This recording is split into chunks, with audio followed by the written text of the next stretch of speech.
اعوذ باللہ من الشیطان الرجیم بسم اللہ الرحمن الرحیم۔ یہ سورہ لاحب کی پہلی آیت ہے۔ اس آیت میں جب وقف کرتے ہیں تو میں نے بہت سے لوگوں کو اپنے کانوں سے سنا ہے کہ وقف کرنے میں ایسی غلطی کر جاتے ہیں جس کی وجہ سے معنی تبدیل ہو سکتا ہے اور پڑھنے والا گناہ گار بھی ہوگا، اور نماز میں اگر یہ غلطی کی جائے تو اس سے نماز بھی ٹوٹ سکتی ہے۔ اور اس طرح یہ دیکھ لیں کہ یہاں پہ کھڑی زبر ہے، یہاں پہ دو زبریں ہیں، یہاں پر پیش ہے، ان میں وقف کرنے کی کیا وضاحت ہے، وقف کرنے کا کیا طریقہ کار ہے۔ اسی طرح یہ جو ساکن حرف ہوتا ہے، ساکن حرف پہ وقف کرنے کا کیا طریقہ کار ہے، اس کو اس مختصر سی ویڈیو میں اچھی طرح سے سمجھتے ہیں۔ یہ میں نے مختلف آیات لی ہیں مختلف جگہوں سے تاکہ آپ کو مکمل معلومات دے سکوں۔ آپ یہ ویڈیو صرف ٹیسٹ کرنے کے لیے دیکھ لیں، اگر آپ کو معلومات میں اضافہ ہو، پیدا ہوتا محسوس ہو تو یہ ویڈیو پوری دیکھ لیں، انشاءاللہ آپ کی معلومات میں اضافہ ضرور ہوگا۔ سب سے پہلے یہ سمجھ لیں کہ یہ سورہ لاحب جو ہے، اس میں جو لوگ غلطی کرتے ہیں اس کو پڑھیں گے تبت یدا ابی لہب وتب وتب۔ اگر کوئی وتب پڑھ رہا ہے تو یہ جو با کے اوپر شد ہے، تشدید ہے، اس کو چھوڑ رہا ہے۔ یہاں پہ اگر وقف ہوگا، وقف کریں گے، وقف کرنا درست ہے، وقف کریں گے تو یہاں پہ تشدید نہیں جائے گی، یہ جو با کے اوپر تین دندان والی شکل ہے یہ نہیں جائے گی، صرف یہ با کے اوپر جو حرکت ہے یعنی جو زبر ہے وہ چلی جائے گی۔ زبر کے ساتھ اگر کوئی تشدید کو بھی چھوڑ دیتا ہے تو اس سے معنی تبدیل ہو سکتا ہے۔ یہاں پہ وقف کرنے کا درست طریقہ کار یہ ہے کہ جب وقف کریں گے تو زبر کو چھوڑ دیں گے لیکن تشدید پڑھیں گے، اور جو قلقلہ والے حروف ہوتے ہیں، 5 حروف ایسے ہیں جن میں قلقلہ ہوتا ہے، اگر وہ ساکن ہو، قاف، تو، با، جیم، دال، اور ان میں قلقلہ تب ہوتا ہے جب یہ ساکن ہو، قلقلہ اچھی طرح سے واضح ہوتا ہے، یعنی اس حرف پر آواز دوبارہ پیدا ہوتی ہے، اور اگر یہ حرف مشدد ہوں تو قلقلہ جماؤ کے ساتھ ادا ہوتا ہے۔ یہاں پہ جماؤ کے ساتھ قلقلہ کرنا بھی سیکھتے ہیں اور درست وقف کرنا بھی سیکھتے ہیں۔ تو وقف جب کریں گے اس طرح پڑھیں گے تبت یدا ابی لہب وتب وتب وتب، یعنی تا کو با سے ملا کر پھر زبر کو چھوڑ دیں گے۔ اگر کوئی وتب پڑھتا ہے وتب تو تشدید چھوڑ رہا ہے، جس کی وجہ سے بہت بڑی غلطی لازم آ رہی ہے۔ وتب غلط، وتب وتب، تا کو سختی سے آ کر با سے ملائیں گے، زبر کو چھوڑ دیں گے، یہاں پہ وقف کرنا درست ہو جائے گا۔ اب یہ جو تو ہوتا ہے، یہ وقف کی کون سی علامت ہے، اس بارے میں انشاءاللہ میری ایک اچھی معلومات والی ویڈیو آنے والی ہے، وہ آپ ضرور دیکھیے گا، انشاءاللہ آپ کو پتہ چل جائے گا کہ طا، جیم، لا، صاد وہاں پہ وقف کرنا درست ہوتا ہے یا نہیں ہوتا۔ تو انشاءاللہ وہ ویڈیو میں انشاءاللہ کچھ دنوں میں بھیجنے والا ہوں۔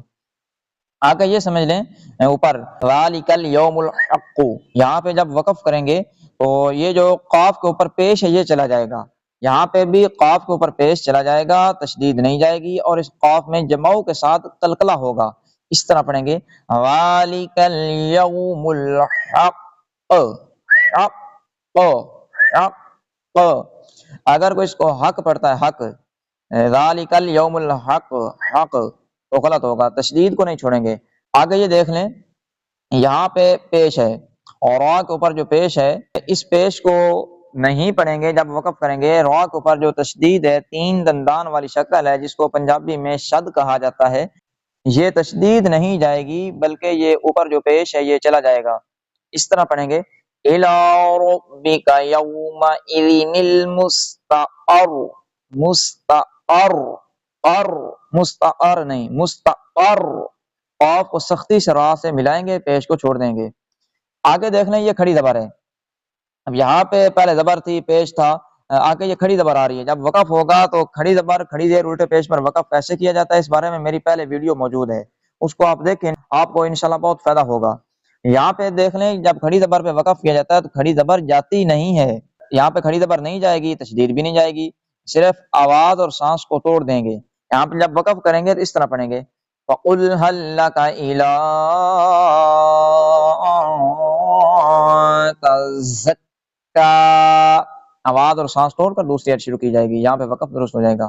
اس طرح یہاں پہ تشدید ہے، دو زبریں ہیں، دو زبر، دو زیر، دو پیش پر وقف کیسے کیا جاتا ہے، اس بارے میں میری سب سے پہلی ویڈیو ہے جو اسی پلے لسٹ میں موجود ہے، اس کو آپ دیکھیں، انشاءاللہ آپ کو فائدہ ہوگا۔ لیکن یہاں پہ جب دو زبر پہ وقف کریں گے تو دو زبر پر جب وقف کیا جاتا ہے تو اس حرف کو الف سے بدل دیا جاتا ہے. شفن ہے، وقف کریں گے تو شفا، سانس اور آواز کو توڑ کر دوسری عید کو شروع کر دیں گے. آگے یہاں پہ دیکھ لیں کہ یہ ساکن ہے، جس حرف کے اوپر جزم ہوتی ہے، یہ دال جیسی چھوٹی سی علامت اس کو جزم کہتے ہیں. جس حرف کے اوپر جزم ہوتی ہے اس حرف کو ساکن کہتے ہیں. جب یہاں پہ وقف کیا جاتا ہے تو ساکن حرف ویسے کا ویسا رہ جاتا ہے، ساکن حرف ویسے کا ویسا رہ جاتا ہے، اور یہاں پہ آواز اور سانس کو توڑ کر دوسری عید کو شروع کیا جاتا ہے. وَادْخُلِي جَنَّتِي، بس آواز سانس توڑ دیں گے، وقف درست ہے. یہ سورہ اخلاص کی آیت ہے، یہاں پہ بھی وقف کریں گے تو یہ ساکن حرف ویسے کا ویسا رہ جائے گا. لم یلد ولم یولد، سانس آواز توڑ کر دوسری عید شروع کریں گے. وقف درست کرنے کی اہمیت کیا ہے، اس بات کا آپ یہاں سے اندازہ لگائیں. وَرَتِّلِ الْقُرْآنَ تَرْتِيلًا، یہ سورہ مزمل کی آیت ہے، اس کا ترجمہ اور قرآن خوب ٹھہر ٹھہر کر پڑھو. امیر المؤمنین حضرت سیدنا علی المرتضیٰ شیر خدا رضی اللہ تعالیٰ عنہ سے پوچھا گیا کہ ترتیل کے کیا معنی ہیں، تو آپ رضی اللہ تعالیٰ عنہ نے ارشاد فرمایا ترتیل حروف کو عمدگی سے مخارج اور صفات کے ساتھ ادا کرنا اور وقف کی جگہوں کو پہچاننے کا نام ہے.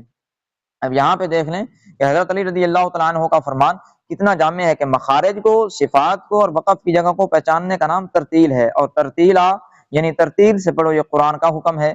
تو اب یہاں پہ آپ سمجھیں کہ جب ہمیں پتہ ہوگا کہ وقف کہاں پہ کرنا ہے، کہاں پہ نہیں کرنا، اور وقف جہاں کرنا ہے اس میں وقف کرنے کا طریقہ کار کیا ہے، تو پھر ہم وقف اچھے طریقے سے کر پائیں گے نا. تو یہ ویڈیو آپ کے لیے بہت مفید ثابت ہوگی. اگر آپ کو سمجھ نہیں آئی تو دوبارہ اس ویڈیو کو دیکھ لیں، اگر سمجھ آ چکی ہے تو کمنٹ میں ماشاءاللہ ضرور لکھیں. اگر کوئی بات بھی سمجھ میں نہ آئی ہو تو آپ کمنٹ کر کے پوچھ سکتے ہیں، انشاءاللہ مناسب وقت پر رپلائی دیا جائے گا. اور اگر ہمارے چینل پر آپ نئے ہیں تو چینل کو سبسکرائب کر لیں، ویڈیو کو لائک کر دیں. السلام علیکم ورحمۃ اللہ وبرکاتہ.